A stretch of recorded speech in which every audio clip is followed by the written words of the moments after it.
Lions received the kick to start the game.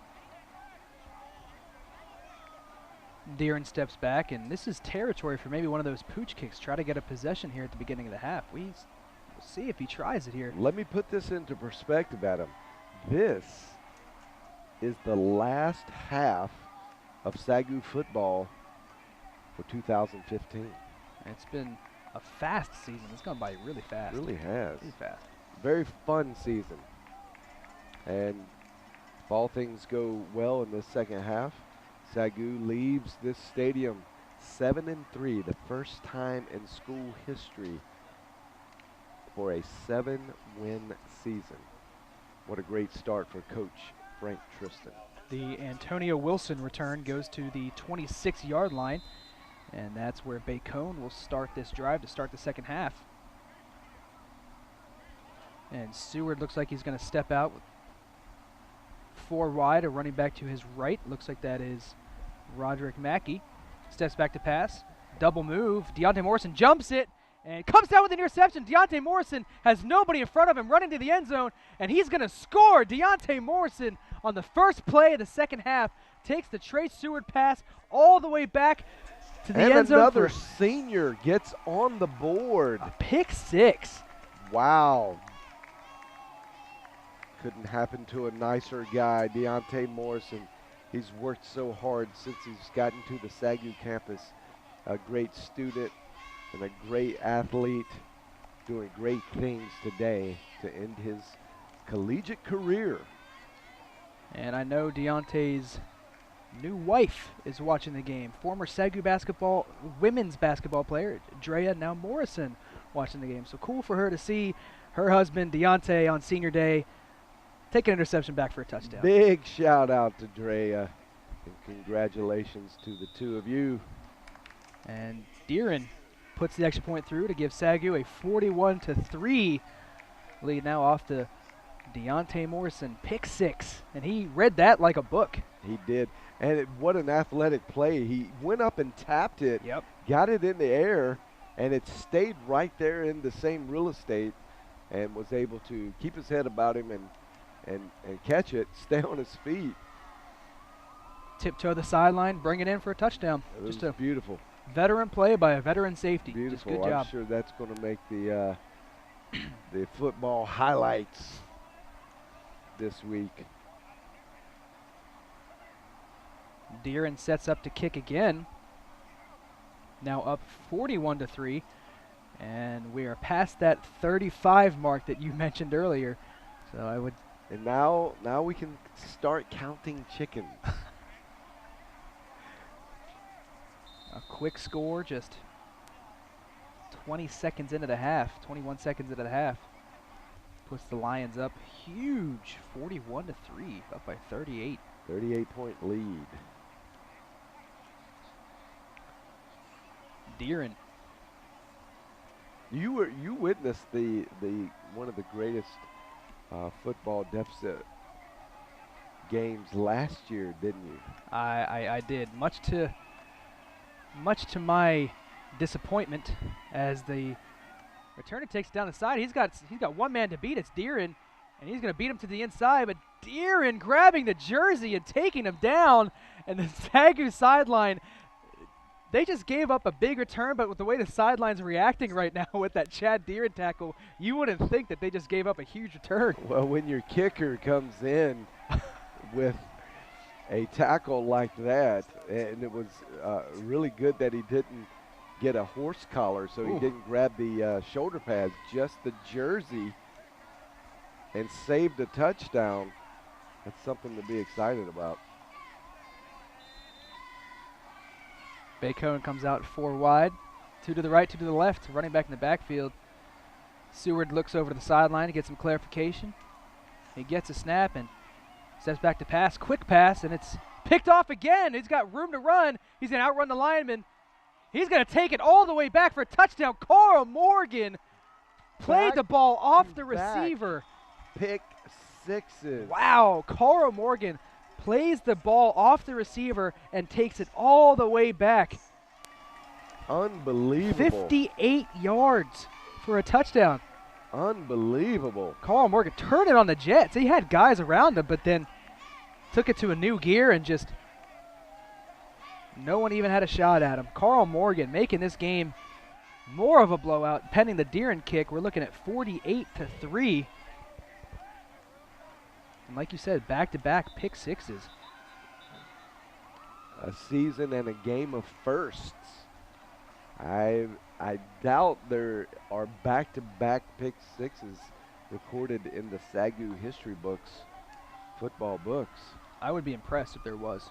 Yeah, Very I mean, impressive. I know not in the last 8 years, for sure. Be hard to say.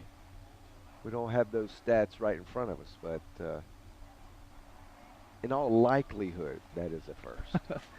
Chad Deeren, after we get some things worked out with the referees, not sure what they're conferring about.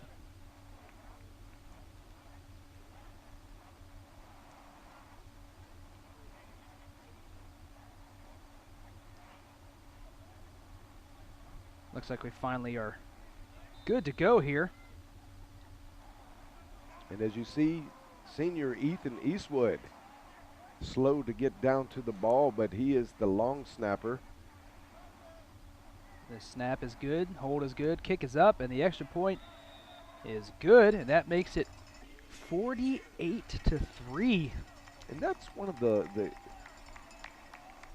most overlooked positions. Long snapper. Is the long snapper. You don't recognize the position until it's gone. Or until they start messing up. It's a thankless job, but you realize when they don't do their job correct. But it really is a skill position.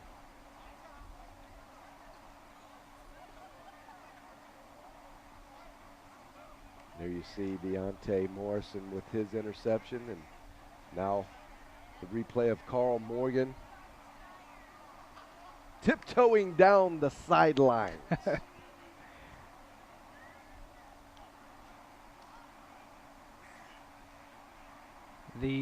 As you mentioned, I don't like to talk about it that much, but you mentioned the greatest comeback in college sports, which took the SAGU place of the SAGU one, and it happened last year. Last season in the Lockheed Martin Armed Forces Bowl, I was in attendance to watch my Pitt Panthers take on the Houston Cougars.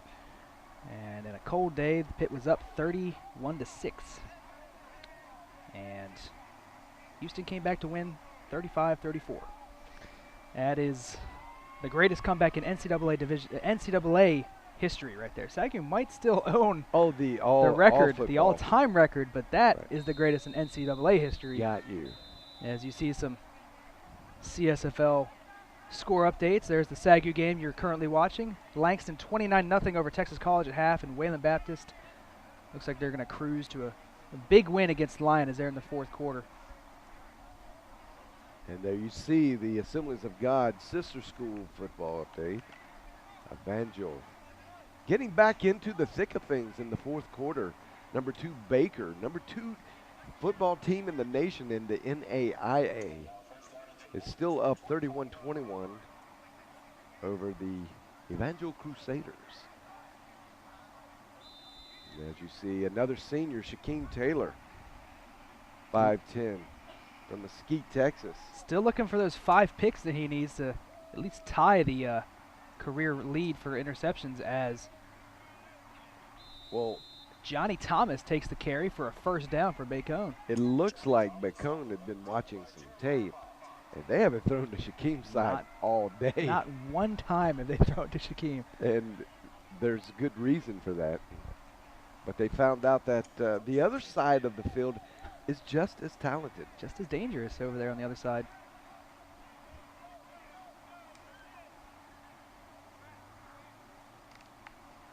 After a Bacone first down, they step up to the line and shotgun 2 guys in the backfield. Now with Seward looking to protect their quarterback.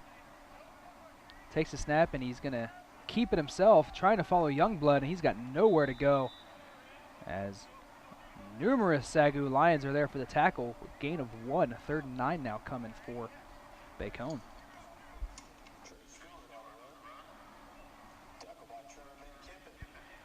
See him try to follow that big 240-pound fullback, and nothing doing as the Lions were able to sniff that out and put a stop to it early. Well, the fullback didn't really make a way for him. He just kind of pulled up and stopped. Now, that's something that you go back to the tape room and point out, and then go down to the practice field and work that thing out. Now Bacone steps out in a shotgun, 5 wide, empty backfield. Seward takes the snap, steps back to pass, and he's got Devon Brown all over him, and he's going to escape the sack. And the Umfenauer sack. Eastwood now misses, and Brashad Richardson cleans it up. He has eluded a Devon Brown sack, Michael Umfenauer's attempt, and Ethan Eastwood all in the same play, and then Brashad Richardson cleans it up. You see here, Devon Brown almost gets the ankles. Umfenauer up around the shoulders. Eastwood is juked out, and then Richardson right there to swallow him up.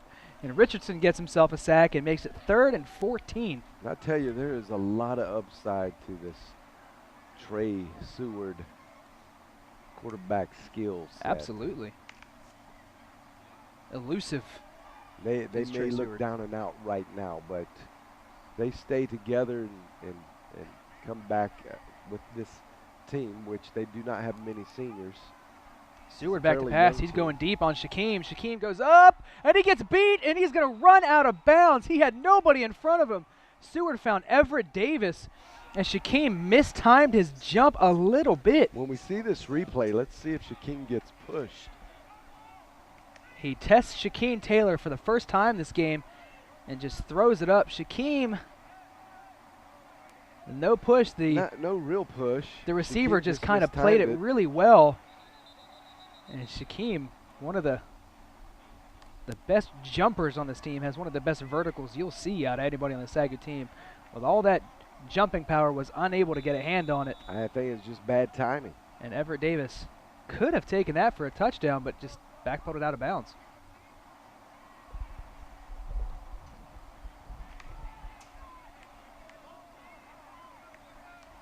And we see some umbrellas pop out in the stands as it started to drizzle a little bit here in Waxahachie as the handoff goes around the edge to Johnny Thomas, makes a man miss, gets a first down, and all of a sudden Bacone is moving the ball down the field.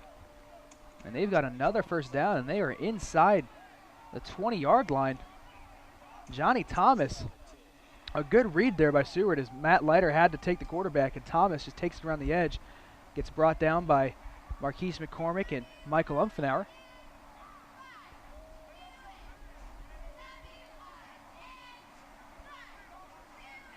And with this rain, we'll see if either side of either offense decides to start trying to run the ball a little bit more to avoid on some bad passes at all.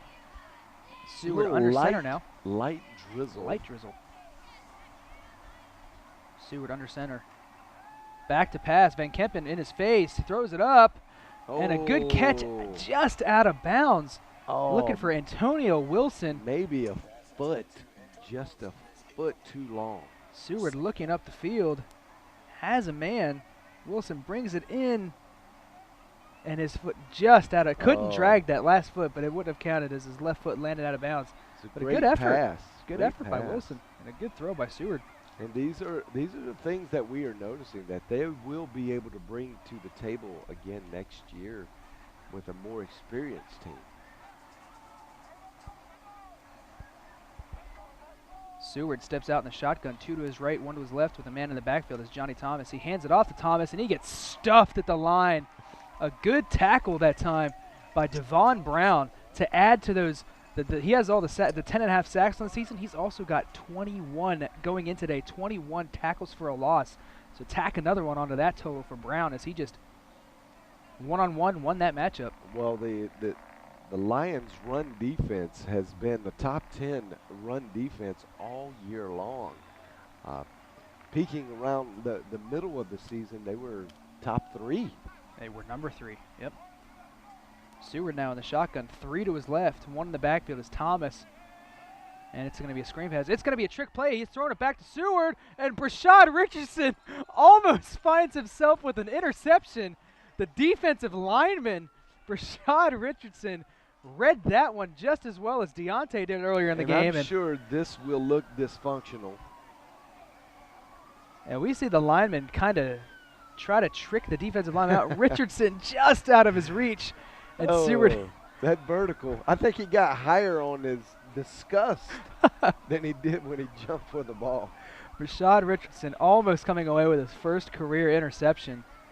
That trick play did not work well for Bacone, as they're going to come out here and try to get 3 points. A considerably less long of a field goal here. It's going to be 34 yards. As Blake Pierce steps back to take it. And we have a whistle and a flag. Delay a game on the offense, so they're going to move it back 5. Makes it a 39-yard field goal now.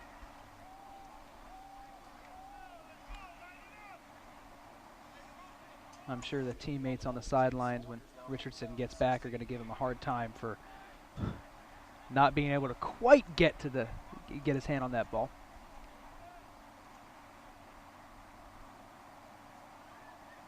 Pierce still in the game to attempt a field goal.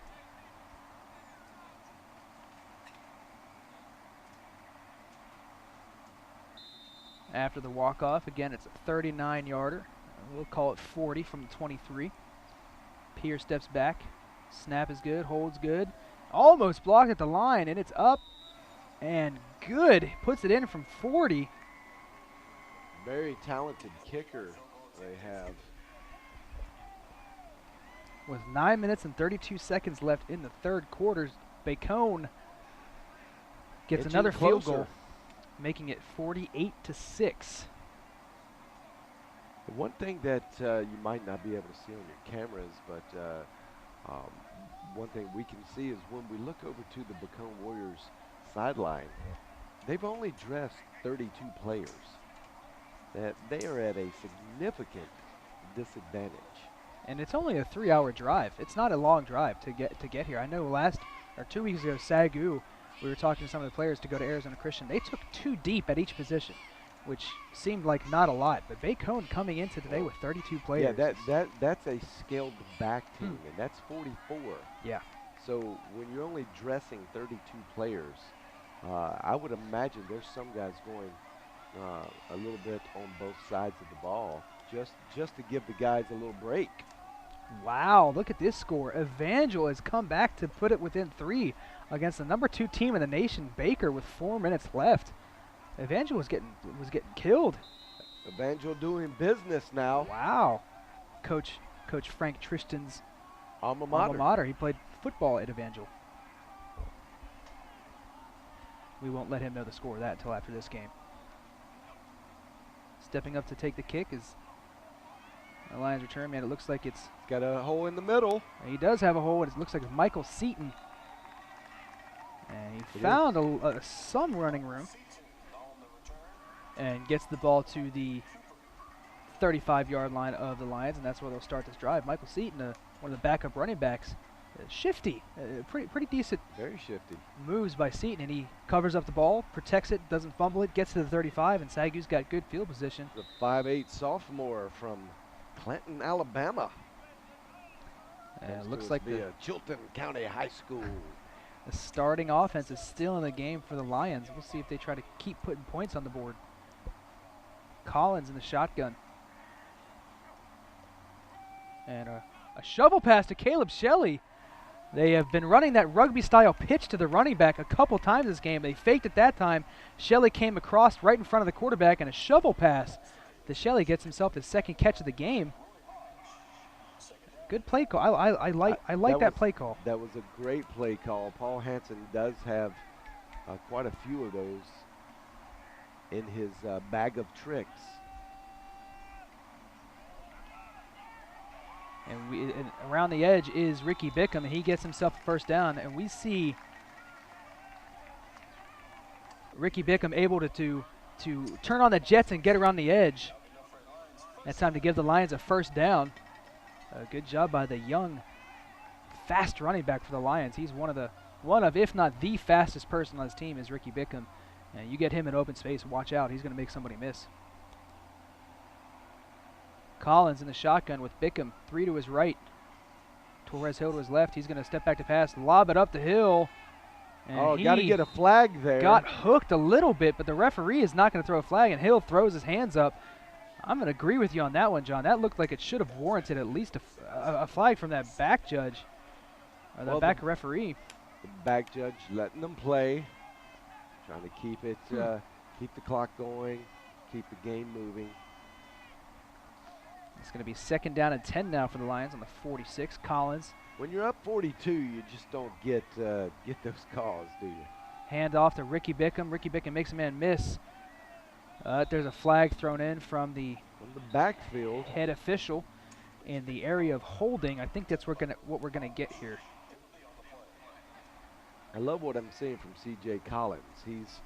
He's still really going at it, selling plays, the fake handoffs, the fake pitches, and really doing his part to make this offense work. And it's going to be 3rd and 10, or 2nd and 10. I'm sorry, or 2nd and 20 for the Lions after the holding penalty.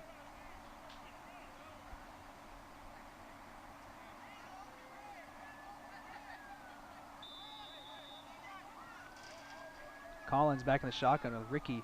We'll call this the pistol with Ricky behind him. Snap goes to Collins and a draw play to Ricky, and he's got room to run. Bickham spins around a blocker, and he's going to get back about 4 yards, I'm going to say 2 yards past the original line of scrimmage. It looked like he fell forward further than that. I think 4 yards. And there's two different spots going on right now. Yeah, they got two sides. Does his knee hit right? No, it does not. 3rd and 8 now from the 44. Maybe not the best spot in the world, but it was a good play, good forward momentum. If Collins can do something here. Play fake, looking for somebody, has time, going deep again, and almost picked off. The receiver that time, Jeremy Carr, had to turn into a defender to make sure that ball wasn't picked off by the corner. And SAGU is going to send out the punt team now. They're not going to try for a 61-yard field goal. Although we did see Chad hit them. 62-yarder in pregame. We'll see what Bacone can do here after kicking a field goal and then holding the Lions to a scoreless possession, which is something they have not been able to do this game. Deeren back to punt. And it's off. It's a high, wobbly kick over to the sideline. Looks like it's going to land out of bounds around the 15-yard line. That's where they're going to spot it. 1st and 10 on the 15 for Bacone here with 7 minutes left in this 3rd quarter.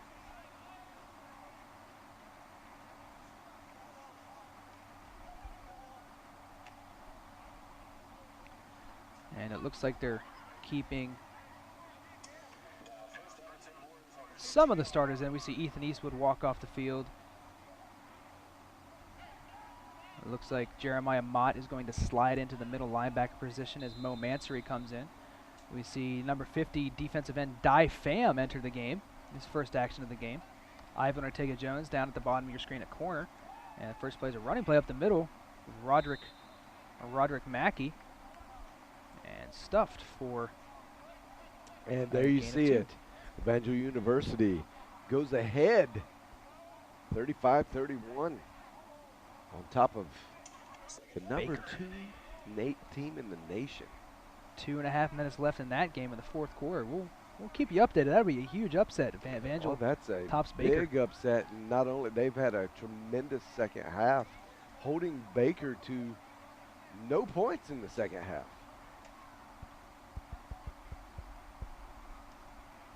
Seward under center does a check with me, changing the play at the line. Has the ball, steps back to pass. Looks like he's going to go to the flat. And they may have had a chance for another interception there had Marquise Cormick picked his head up instead of going for the hit. But Seward finding his man out in the flat. And I'm not sure that could have been intercepted. It was pretty well towards the sideline off the receiver's hands. 3rd down and 8 now for the Bacone offense.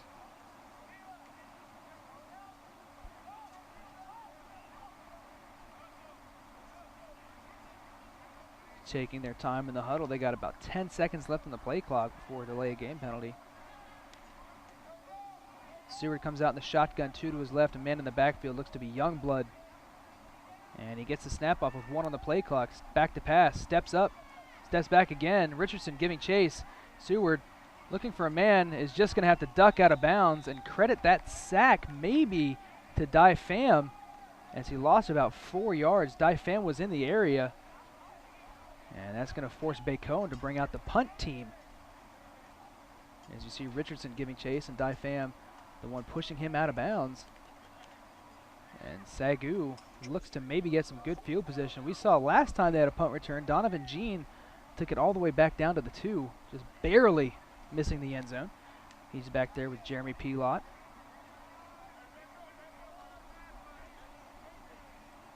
Back to punts, Blake Pierce. The snap is good. And he gets it off, and it's going to land in front of Pelot. He's going to field it, and he picks it up. He's got some room. And he's got to make some guys miss, but they swarm on him at about the 42-yard line. And they're going to spot it at the 41, 42. And that's where SAGU will take over. And we'll see who's stepping in at quarterback right now, if they go with the backup or if C.J. Collins stays in there. It looks like Collins is going to be the one stepping in. I would say that they're going to stick with Collins through the third quarter. And then we might get to see some. Maybe is there a senior quarterback that just hasn't had touches? No, Lincoln Kennitzer would be the next quarterback in. He's had some opportunities to play this season for the Lions. We would see him, number 4, step in for SAGU. Collins in the backfield. It's going to be a reverse to Vanique Benton. He's got some room. He's just got to make a man miss. And he gets to the outside. He does. And he gets about 9 on the reverse.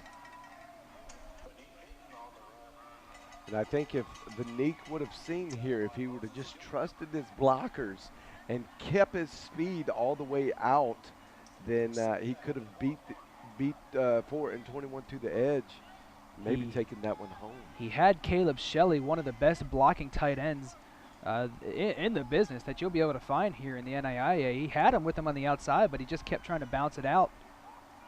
And as you see, another handoff here to Justin Allen. He's going to take it around the edge. Oh, and brought down by his helmet, it looked like. And there is a flag on the field as Justin Allen took another one of those. I saw that come out before the tackle.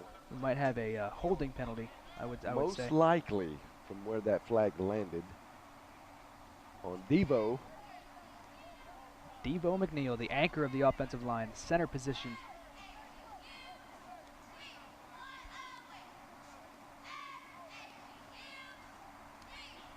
That's going to bring it back and make it 2nd and 11. So here Justin Allen gets it. And I'm not sure if we saw the hold from that angle. Right, it wasn't in our field of view there. Call it 2nd and 10.5 maybe here. Collins in the shotgun, moves J.P. Lowry over to his right. He has 2 receivers wide, sends one of most, and it's Justin Allen. Fakes to him, gives it to Lowry, and that was read well by that Bacone defensive line as that goes nowhere. Loses a yard, actually. It's going to be 3rd down and 11 here for the Lions, and this is 2 offensive series in a row pending this 3rd down play that have been stalled by the Bacone defense.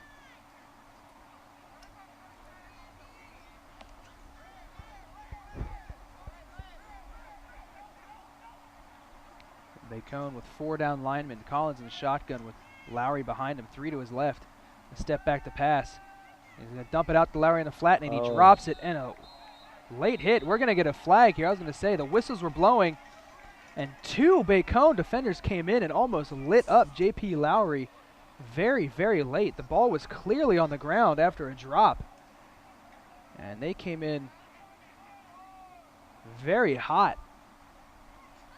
We'll see if they decide to keep this penalty or waive it off. I believe that was well after the whistle was blown. If that's the case, that'll give the Lions an automatic 1st down. And that is the case. The Lions are going to get 15 yards, an automatic 1st down, and a break for the Lions as their drive extends on a dumb penalty there by Bacone. You see one player got blocked into him, but the other player. I think there could be an argument there that Allen blocked the the one Bacone player into him. Patrick Hebert, though, number 6, looked like he was coming. We've seen him all day deliver some big hits, and it looked like he was coming in to lay another hit. The one player looked like he was blocked, but Hebert looked like he was coming in untouched. And another draw play is going to get stuffed at the line, but Lowry with those strong legs turns a -1 gain, a 1-yard loss into a 3-yard gain. J.P. Lowry, no doubt the future of the SAGU Lion running attack. And you see Lowry, number 28. There's Devo McNeil again. Devo dragging the running back forward a little bit. I have to give Devo just a few yards in this game. Collins in the shotgun with Lowry to his left. Play action fake, going deep to Torres. Torres has his man beat, goes up for it, and it's great play by the defensive back. But we have a flag down that looked like it was a great play by the corner on Torres Hill. We'll have to wait for the replay, but I don't know if this goes against the defense. I don't know if I agree with this. Justin Browley on the coverage played that ball about as well as you could against the 6'4" Torres Hill. We'll see what the call is here. Coach Livingston looking for an explanation. Maybe it goes against Torres. It is. It is going to be against Torres Hill. And I would say that is definitely closer to the right call. It was a jump ball, technically, so kind of got to let them fight it out.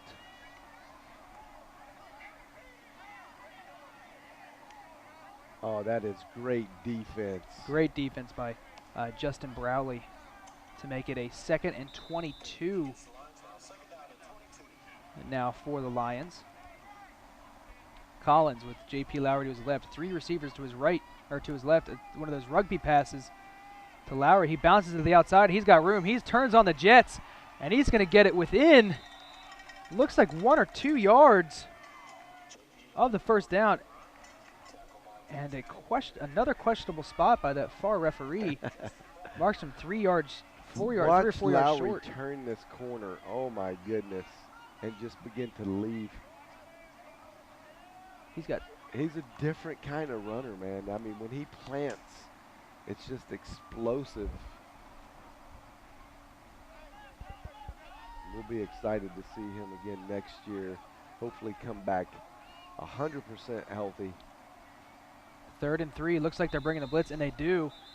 And a whistle's being blown as we're going to have a false start on the Lions. They brought pressure that time, and it may have forced the offensive line to jump just a little bit. That's going to be a penalty. This is one of those take a step forward, take 2 steps backwards kind of series. The only positive thing you can say about this is that they're just taking time off the clock. There you see J.P. Lowry, 11 rushes for 71 yards. Already has 2 rushing TDs. Collins in the pistol with Lowry behind him. 3rd and 8. Back to pass. Looking to maybe set up a screen. Collins rolls out to his right. He's going to run, and he's just going to duck out of bounds. He was high stepping a little bit, maybe to try to get maybe juke a player. But unfortunately for the Lions, another drive is stalled, and Chad Deeren steps out to try for a field goal. A big block that play from Darius Griffin as CJ rolled out. Here you see Griffin get himself a good little pancake stat there against the Bacone defensive lineman as Collins just kind of ducks out of bounds. And here we see a 42-yard attempt for Chad Deeren.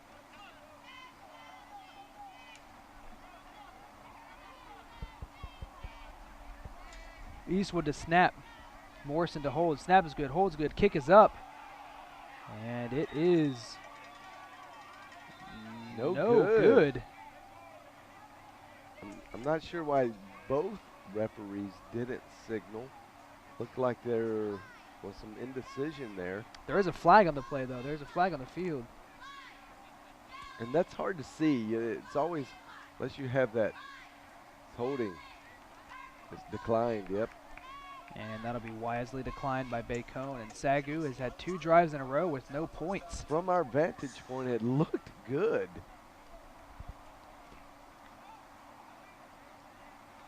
And the referees took a while to make that decision. Yeah, they looked at each other and said, And the right side, the right post, or the left post, referee said, it's a little wide. A little wide. It definitely had the distance. But a little wide, yeah, a little wide. I'm not sure what took so long for them to make the decision, but regardless, it's a holding penalty. Field goal missed. Bacone So it wouldn't have declines. counted anyway. And SAGU sends the majority of their starting defense back out onto the field. Ivan Ortega-Jones at the bottom of your screen, number 37, with the hair. That's the hair. The hair. That's what you look for when you talk about the young corner. And he gives it to Johnny Thomas, and he makes a man miss. He made Colin Hodges miss there in the backfield, and he picks up about 4 yards, make it 2nd and 6.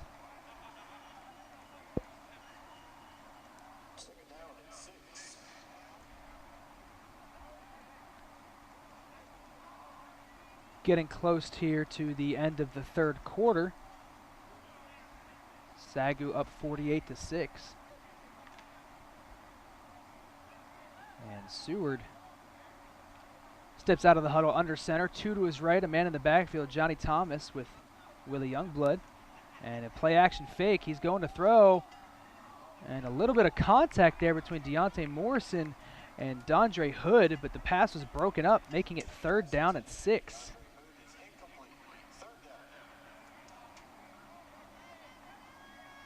Looked like it sailed on him just a little bit. It might have something to do with the light rain that's happening down there. They started the game without any, and it's starting to pick up a little bit. The ball might get a little slick, and it looked like it just got away from him just a tad.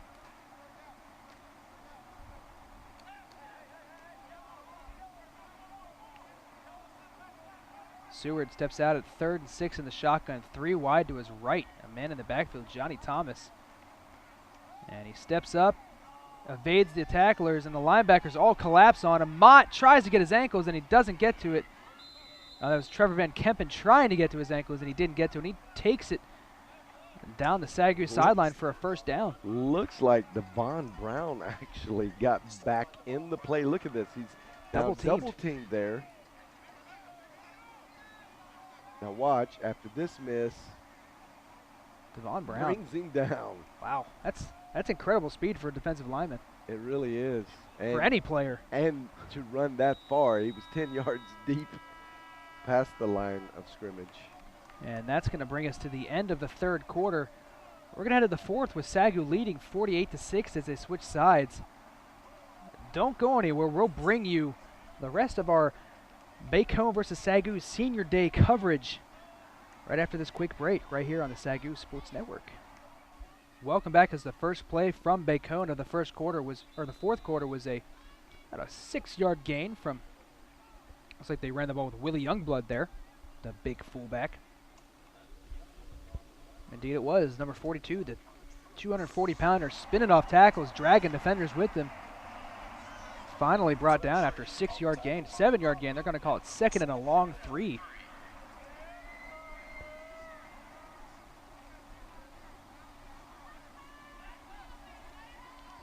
Seward back in the shotgun with Youngblood to his left.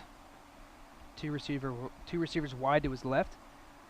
And he's going to hand it off again to Youngblood, and he tries to bowl over Deontay Morrison, but Morrison taking the legs out of Willie Youngblood for a 1st down, however, for the Warriors. That's a big man to be tackling. And he could be considered a change of pace back. Usually when you talk about a change of pace back, you're talking about a guy who comes in the passing game. As you see, unfortunately, Evangel falls to number 2 Baker, comes back to win in the final seconds, 38-35. Tough game by Evangel. Well, that's what you do when you're the number 2 team in the nation, is you make sure you win at any cost. And Evangel had him on the ropes. Looked like they were going to win it with less than 2 minutes left. A reverse by Bacone. Van Kempen misses the tackle, and that is Antonio Wilson taking it around the edge. Again, back to Willie Youngblood. You see Thomas hand it off to Antonio Wilson. A big block there by R.W. Rowley. And again, Devon Brown all over the field chasing running backs. That's pretty incredible for a defensive lineman. Seward back in the shotgun again on 2nd and 5. With a man to his right, it looks like Johnny Thomas. He's going to give it to him. Thomas takes up the middle and spins his way for a first down. And we've seen Bacone here in the second half really, with the exception of those 2 pick sixes, control the game on offense, especially running the ball.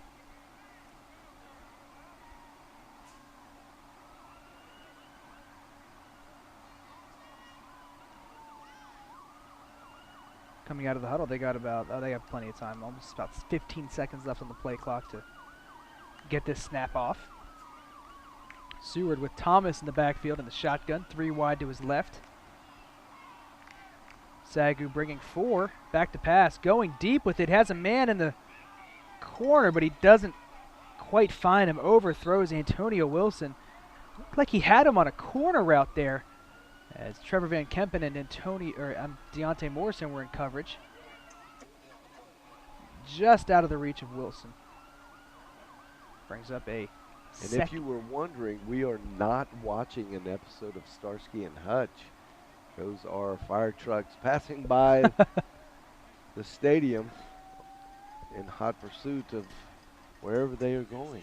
I would assume, I don't want to assume a fire because they do more than that, but True. he's just incredible mics to pick those up. I hear him in my ears, and I'm wondering, where's that coming from? Here we go, 1st and 10 now, after an apparent penalty by the SAGU Lions defense. A handoff to Youngblood. Oh, a fake to Youngblood, and Seward takes around the outside, and using his speed to get about 8 or 9 that time. And they're going to say he stepped out about 6 yards. See Seward fake it to Youngblood, take off around the outside around Mo Mansory and Matt Leiter. And out of bounds, 2nd and 3. Oh, 2nd and a long 3. To be more 2nd and 4 than anything. And they do change it to 2nd and 4.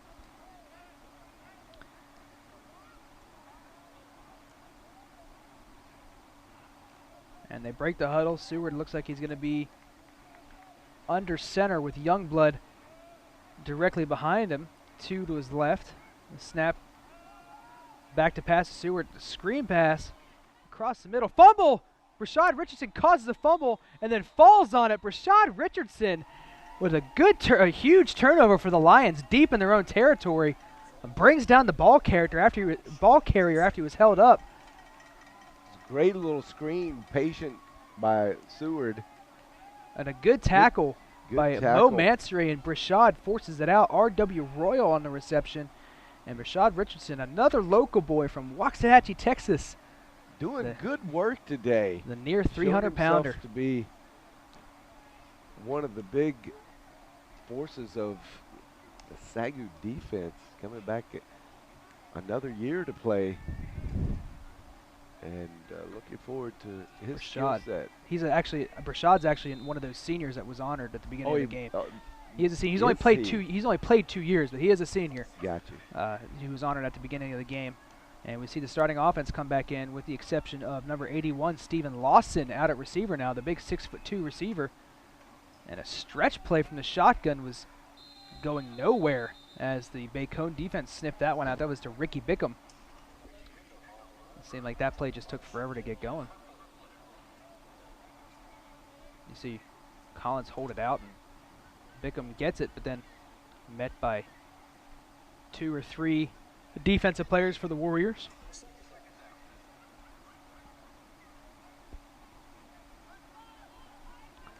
Collins sets up in the shotgun again, or the pistol with Ricky Bickham behind him. 2 to his left, 1 to his right. He's going to hand it off to Bickham.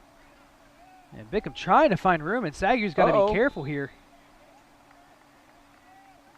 And he was down at about the 3-yard line, the Bacone players. Hoping for a safety there. Calling for a safety, but he was stopped. His momentum was stopped well outside the goal line, about 3 yards away. You see 2.5 yards away from the goal line. You can't drag a player into the end zone and call for get a safety, but oh, you can. Doesn't mean you will. Yeah.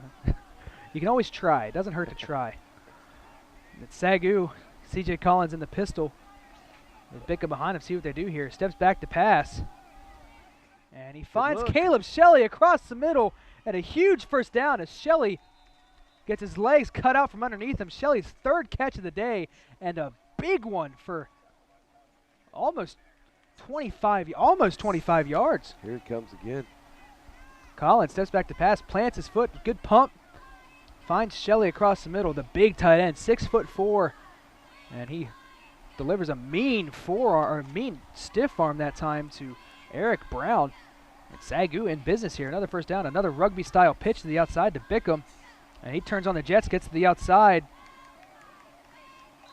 and run out of bounds at about the 40, we'll call it the 43-yard line, 42-yard line, and for another SAGU first down. We've seen that a couple times today, that pitch from the shotgun. It's worked pretty well for the Lions.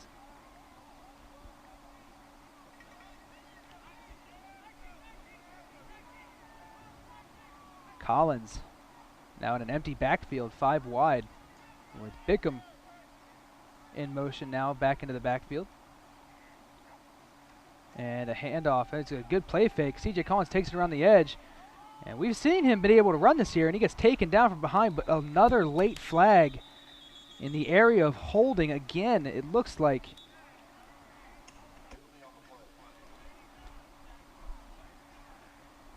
we'll see what the head referee has to say here.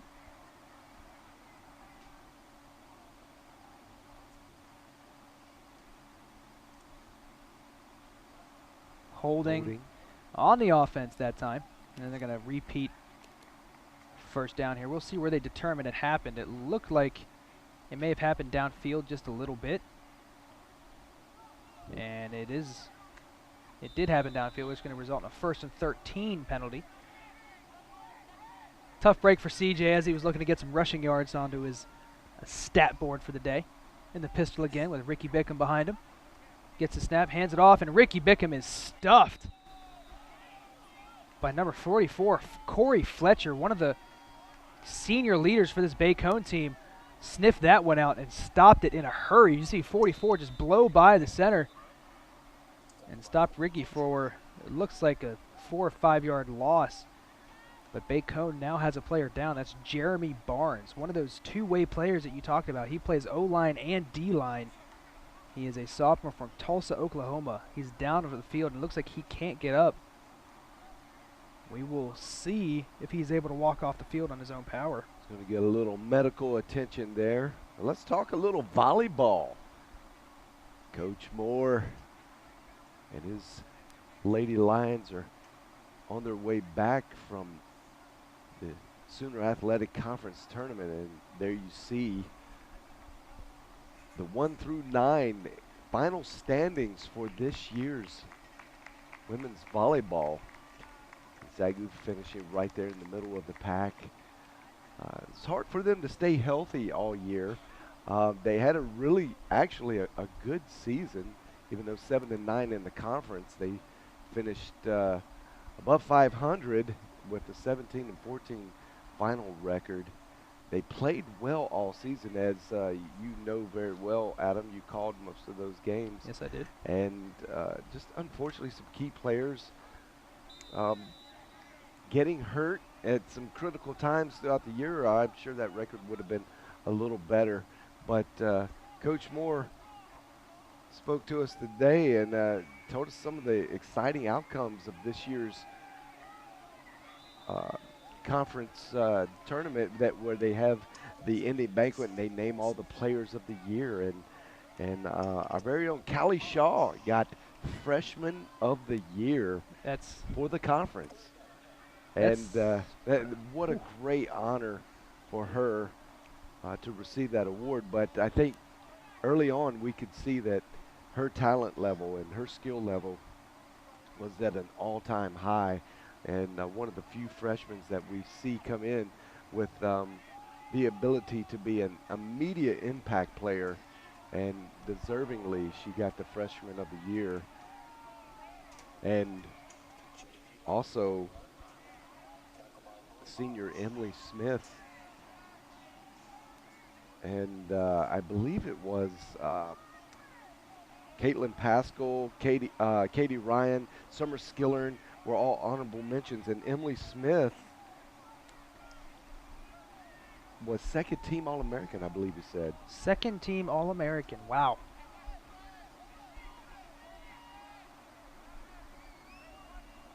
And Emily I think Smith. Callie Shaw probably made the second team All-American or All-Conference. I'm sorry, I didn't mean All-American, but All-Conference. So it was Callie Shaw and Emily Smith making second team All-Conference. And then Katie Ryan, Caitlin Pascal, and Summer Skillern making the honorable mention team All-Conference. A ton of accolades for the women's volleyball team. The Lady Lions had a good season, and I mean, I firmly believe that if it hadn't been for the injuries and the timings that had happened, that they would have made a lot more noise in that conference. And the good thing about that Lady Lions team is that they're young. They're going to be around for a while. They're going to be together as a group for a couple of years. They are. They're losing Emily, the great libero Emily Smith, and of course record-setting setter Caitlin Pascal. Caitlin Pascal, yep. Two superb seniors that are game changers for that team. So Coach Moore is going to have his hands full trying to find replacements to fill those shoes. But I'm sure he will, and this team, it is very exciting to see how young they are and how talented and deep they are. Oh, Seward back to pass, had a man, Everett Davis, passed everybody on the defense. Nobody was there. And just beyond his outstretched fingertips there. Just Great overthrown. pass. Yeah, we see some of the second team defense step in for the Lions. We see Micah Wade, Clay Trotter, Mo Mansory, who split snaps between the first team and second team. They've all made their way onto the field. Glendez Matthews at the top of your screen, corner Ivan Ortega-Jones. At the bottom of your screen, as you see some of Trey Seward's numbers on the day, 98 yards, 3 interceptions, 2 of them going for touchdowns for the Lions. Mo Mansory still in. And Seward stepping out the pass, and he's rolling out. He's going to take off with it, and he's going to duck out of bounds, and it's going to be a gain of about 8. And they're going to mark it about 3rd and 2. It looks like they're going to bring the big fullback Willie Youngblood back into the game. The fridge. Reminds me of the old 1980s defensive lineman. William Perry. William Perry Yep. from Clemson played for the Chicago Bears, and they used him in some running back situations. Oh, they get to the line quick here. Looks like they're going heavy. They're going to run the ball, and they do, and easily get it by at least 5 or 6 yards. They came out fast, snapped the ball quickly with that heavy offensive line in there, and there was no question that they were going to get that one.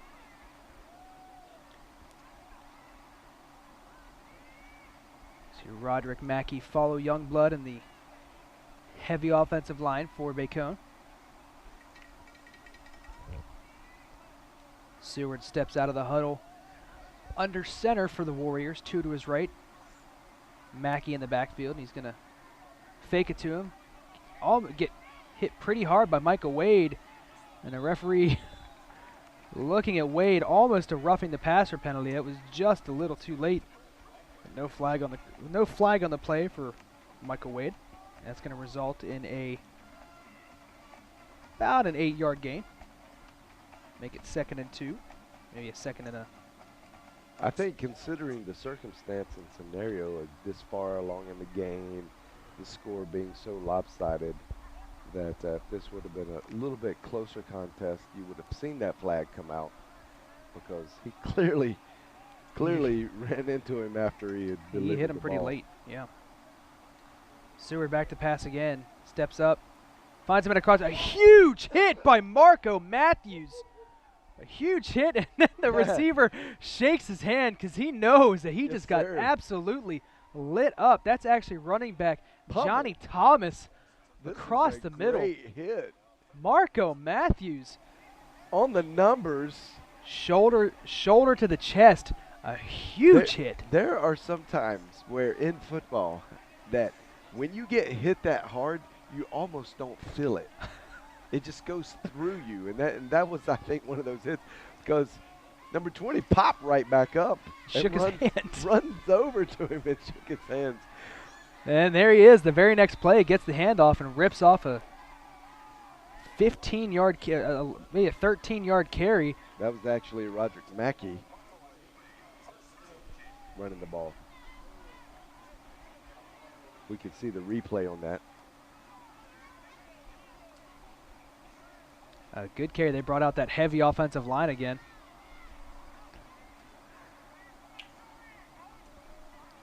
And out of the huddle, we'll see what Bacone tries to do. He steps out 5 wide as Seward's in the shotgun. SAGU brings 4. He steps back to pass. Pump fake going deep across the middle. He finds his man. That's Dondre Hood. Dondre Hood beats everybody. And they're going to say he's down at the 1-yard line. I'm not sure I saw that one. It looked like he dove into the end zone.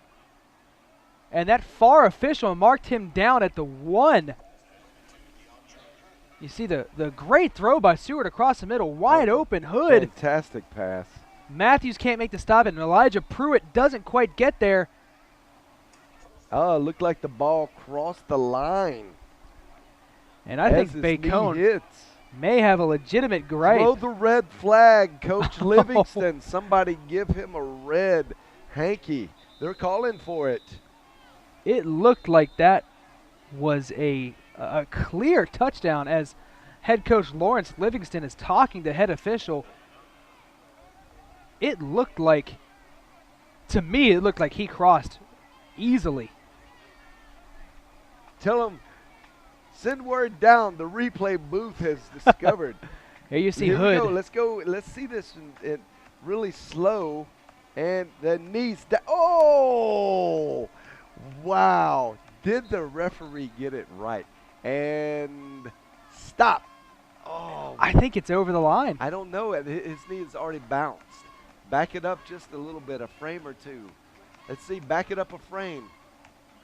Down and stop. Yeah, he was down, actually. Wow. I take it back. Good call. That's a good call. Well, as you see, the referee's there. He's got his eye on it. And that middle referee puts his hands up for touchdown. And he said, nope. Ooh. Got it. Wow. Wow. Well, we were hoping that they would score. And they didn't get a good spot there either. It should be on the 1-inch line, not the 1-yard line. But they bring in the heavy offensive line group, the jumbo package, for this first down and goal play from the 1-yard line. And here comes Mackey in the backfield. They're going to fake and pass. He's wide open. Wow. Brings it in for a touchdown. Johnny Thomas, the man that got absolutely lit up by Marco Matthews across the middle of the field, caps off the first touchdown drive of the game for the Warriors to make the score 48-12, pending this extra point. Great release there. And this is what Bacone is capable of. They are capable of doing this on a very good. Of course, a lot of this is second team. Not all of it's second team defense, but still a lot of good players out there. This is the future of SAGU defense, and Bacone, I think, will be able to take this experience and take it into next year's, probably spring ball. Going for 2. They're going to run the same exact play. It's sniffed out. Michael Wade hits the quarterback and an interception, but it's not going to count as it was on the 2-point conversion. Glendez Matthews came down with it. They ran the same exact play they just scored that touchdown on, and it was sniffed out by the Lions defense. You see here, this is the 2-point conversion. Elijah Pruitt all over the receiver. Marco Matthews got his hands on it, and Glendez Matthews comes down with it. And we're going to see the SAGU Lions kick return team step out on the field. And it looks like Lincoln Kennitzer has finished warming up, and he's going to enter the game now. Number 4, the backup quarterback for the Lions. C.J. Collins looks to be done for the day.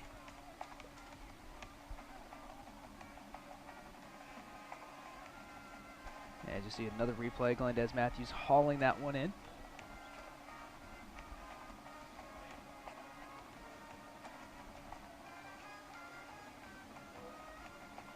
We'll see.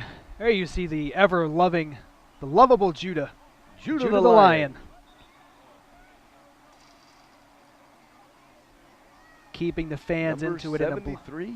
Number 70. Shares a number with Merman Elliott for the SAGU Lions. Oh, good old Merman. Oh, Merman. Always got a smile on his face when he's walking around campus.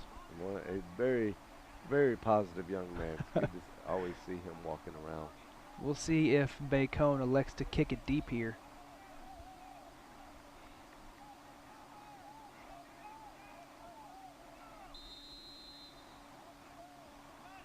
Back to kick is Blake Pierce. He takes off, and they're going to onside kick it, and it's almost brought in. Austin Hines getting the ball after it was bobbled by Mo Mansory on the front line. And you see him get up the backup fullback, number 45, off the hands of Mo Mansory. Austin Hines in the right place. The fall on that one and give the Lions possession, and we'll see if they can't keep it the rest of the game as Lincoln Kennitzer steps in. And it looks like Austin Hines is going to get himself some snaps at fullback today. He's actually going to step back and play running back is Austin Hines. The usual fullback plays where you see number 83 on your screen, Donovan Jean, play. They play that H-back position. But Hines in the backfield on the pistol, going to get a carry. Hines is going to try to bounce it outside, but he cuts it back in. And a ton of flags now in the secondary, but Hines runs the ball for a 2-yard gain.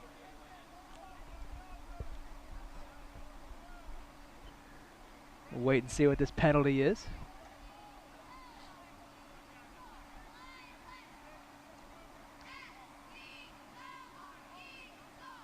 That's a little conference going on now between the officials. Austin Hines, of course, the son of Lance and Minnie Hines, who actually are SAGU alumni. We saw them at homecoming this year. Missionaries to Africa, just a wonderful family. The Hines family. Fantastic. And they have a field in Pittsburgh named after them. Not quite the same spelling. Oh. There you see Austin Hines take a Same 2-yard carry. pronunciation. It is. You're right. You're right about that. Hines in the backfield in the pistol formation behind Kennitzer. Kennitzer can run too. And he gives it off to Hines again. Looks up the middle, lowers his shoulder, and plows forward for it looks like 4 or 5. Austin Hines showing why he plays fullback, lowering the shoulder and getting some positive yardage north-south. There you see Hines. Already has a strawberry on that right elbow, working hard. From Delta, Colorado. Long way away from Texas. 2nd down and 1. And now Hines to the left of Kennitzer in the backfield. Kennitzer gets a snap. He's going to keep it this time. Runs into Hines, but he's going to lower his shoulder and run for the first down, and the pile just keeps moving. Kennitzer is going to break free, and he fumbles the ball. Bacone's going to pick it up, and it's still loose. The SAGU's going to fall on it. Wow, that is a crazy play. Lincoln Kennitzer had the first down. Runs into Austin Hines on the exchange, but that doesn't do anything. Kennitzer, the pile just keeps moving. You see J.D. Hyde, you see Austin Hines pushing and pushing, and they just reach out. Number 4, Eric Brown, causes the fumble. And watch this at the end of the play. Keep it rolling if you can. Kennitzer tries for it, and it's finally... they fall on it.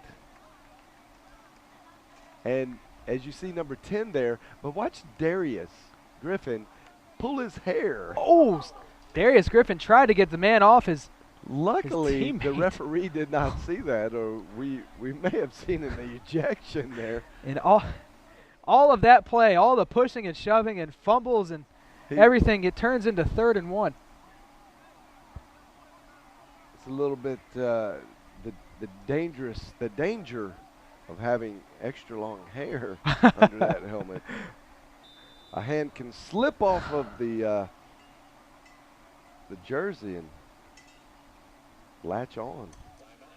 And again, after all of the commotion, it just goes straight back to 3rd and 1. As the fumble just comes go here, see it again. Kennitzer fake to Hines. Kennitzer lowers his shoulders, gets pushed by J.D. Hyde, Austin Hines. You see Donovan Jean in there. Darius Griffin trying to make his way over there, but then Kennitzer just gets it punched out by Eric Brown. A valiant effort by Kennitzer to keep getting yardage, but almost recovered by Bacone. And again, you'll see here, Darius Griffin almost gets it to it. Kennitzer tries to stick a paw out and get it, and finally brought in by Colin Jock. And here you see Darius C. Griffin try to get the man off his teammate and inadvertently gets some hair.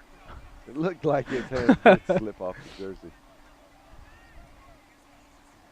And on 3rd and 1, look here for, especially with Kennitzer at quarterback, whose specialty is running the ball, look for them to try to pick up an ugly 1 yard here to try to get a first down. The snap is to Kennitzer. He keeps it running behind Austin Hines. He's going to get the first down. And another fumble there. And things are getting chippy now. We might see a flag here. We do see a flag. Things are getting chippy now between the Bacone defense. It looked like Moses Gilbert was involved in that little exchange, as well as J.D. Hyde.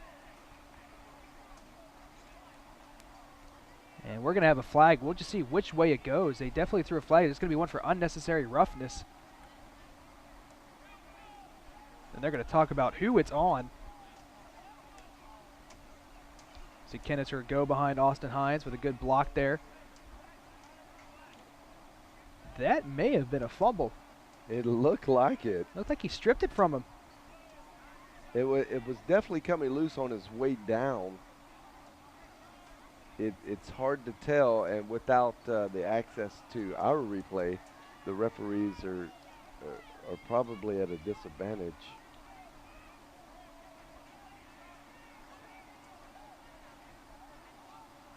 Unsportsmanlike conduct on SAGU.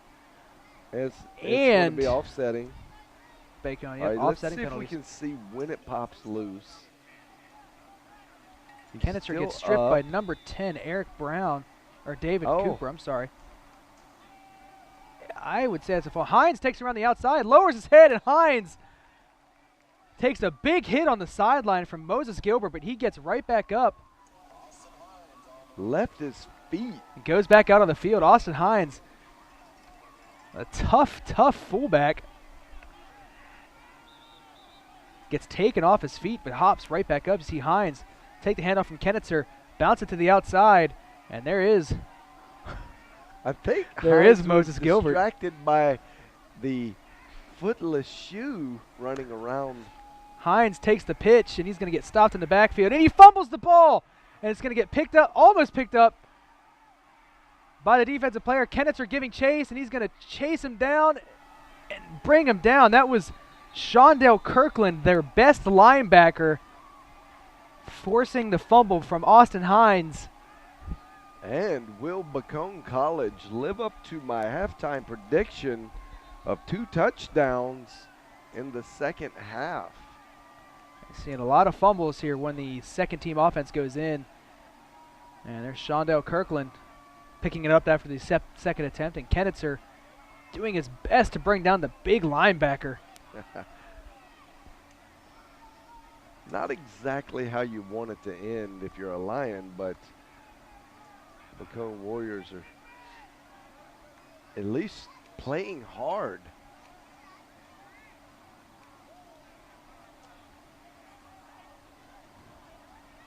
The Bacone offense comes back on the field.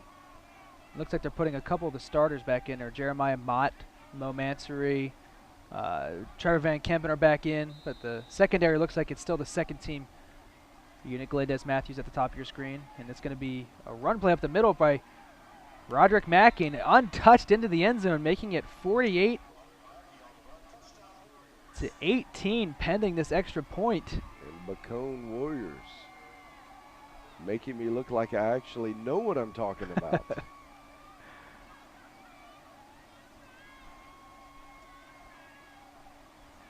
And it looks like they're going to go for 2 again here.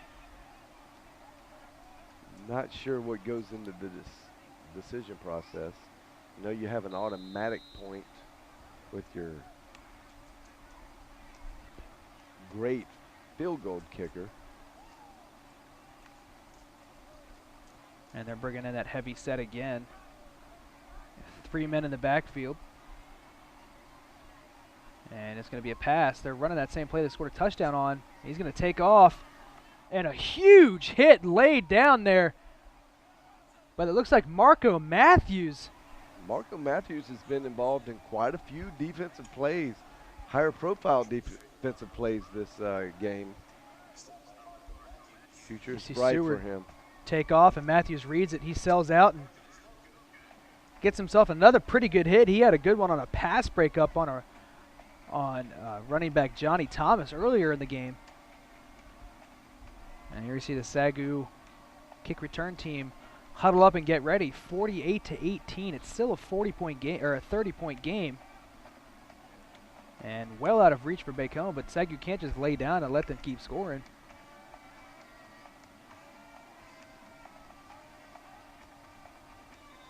See Coach Satterwhite. Coach Satterwhite, former Receivers SAGU coach. former quarterback, now receivers coach James Satterwhite.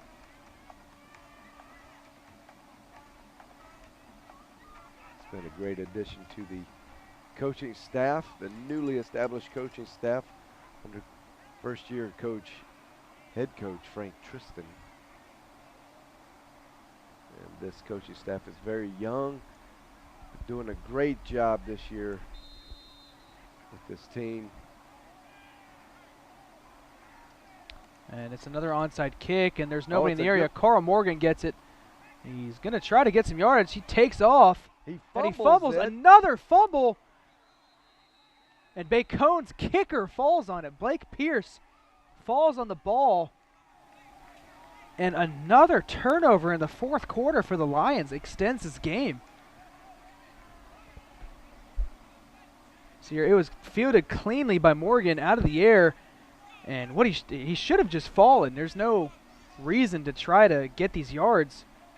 And it gets stripped that time by Kirkland, the man who just recovered the fumble that led to a Bacone touchdown last possession. When you have a convincing lead like this and it's the last game of the year, sometimes your younger guys just tend to lose their mind.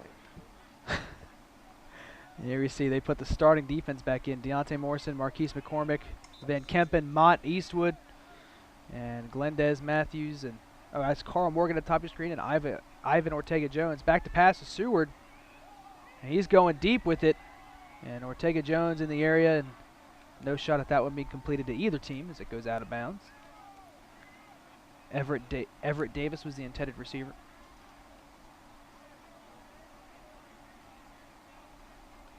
You see Seward with a good arm. A good-looking ball, but just past everybody, about 3 or 4 yards past Jones and Davis.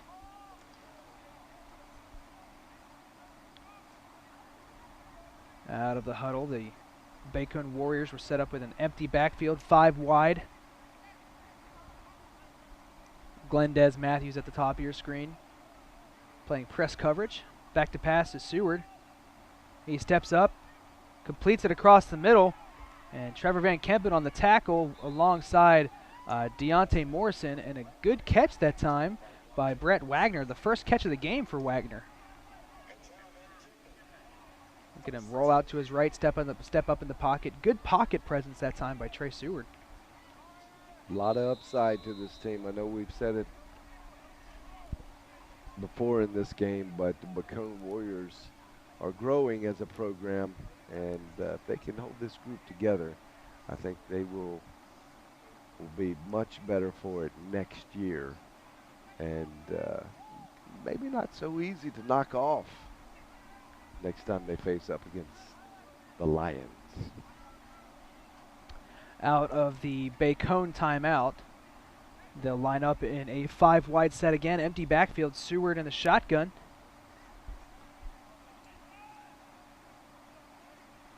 And it looks like Van Kempen is coming a blitz on the right side. He's going to. And he gets the pass off, and it's going to be caught by Dondre Hood. He's going to get in the end zone. Uh-oh. A little domino effect there for the Dondre Hood across the middle. A good touch pass that time by Seward. Gets over Eastwood, and Hood placement. Gets in, and the referee catches a helmet to the right knee and goes tumbling. And there you have, confidence lifts you. And that was the first team. That was SAGU's first defensive team there.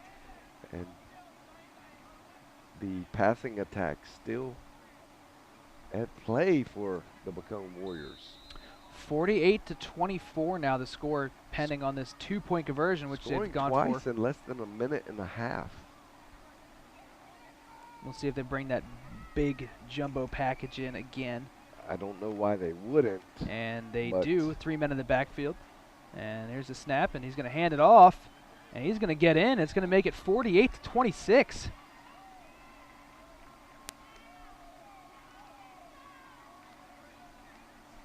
The SAGU Lions starting defense give up a touchdown to Dondre Hood. Now, if you think about it, you see Roderick Mackey get in rather easily. The SAGU offense has not scored in the second half. They have not. If you take the two defensive plays, the two pick sixes, which were back-to-back away, you're looking at an 8-point game. 34-26, yeah. Another onside kick here could go down, and they've already scored twice in about a minute, 15 seconds. It's not out of the realm of possibility that you could think. No. Touchdown and 2-point conversion, then it would be a tie ball game. We'll see if they try another onside kick here. Well, you have to. They recovered the last one because Carl Morgan had it, but then fumbled. If I were the kicker, I would just kick it as hard as I can at a player. At a player, yeah. Here's the kick. And a bounce is over the player. And a good play there by Torres Hill. Brings it in and falls down. Not going to fumble that one. That almost took off a SAGU front line player. It almost took their head off. You see here, it just goes right over his head. Yeah. And right into Torres Hill's lap.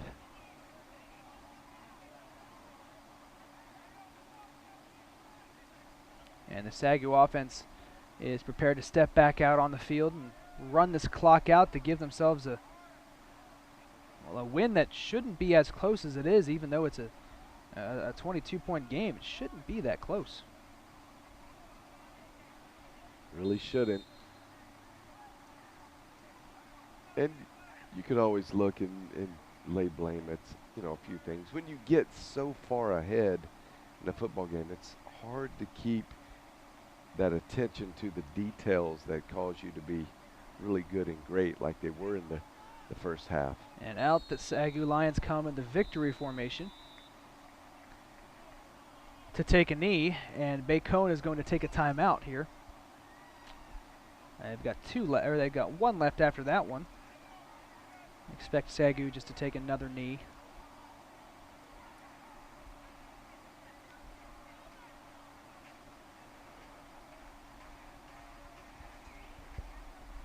.29 seconds left in this game after this Bacone timeout. One timeout left for Bacone. Although our scoreboard is malfunctioning.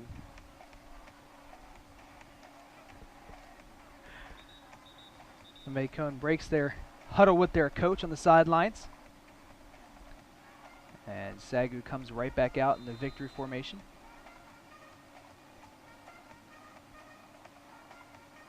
And another knee as the Warriors try to cause some chaos on that offensive line. Maybe try to force a bad snap, but it's not happening, not this time. And the Bacone Warriors have called a timeout. It was their last timeout, I believe. Third and final timeout. And there's 26 seconds left on the clock. So they get it all sorted out. Well, is there anything you can actually do against the victory formation? Is there a way that you can? The only thing that I can think is if the quarterback doesn't take a knee right away. A bad snap or the quarterback doesn't take a knee right away. Sometimes you see a quarterback hesitate before taking a knee, run a little bit more time off the clock. But Lincoln Kennester's not doing that. He's just getting the snap and going to a knee. And he did it again on third down, and that is going to be your ball game. SAGU takes it 48-26 here on Senior Day. Actually, that was Craig Campbell that took the snap, the last snap. Craig Campbell, the fullback, taking the last snap of the game, number 17. Yeah. Former quarterback for weird. The Lions. And there you see it.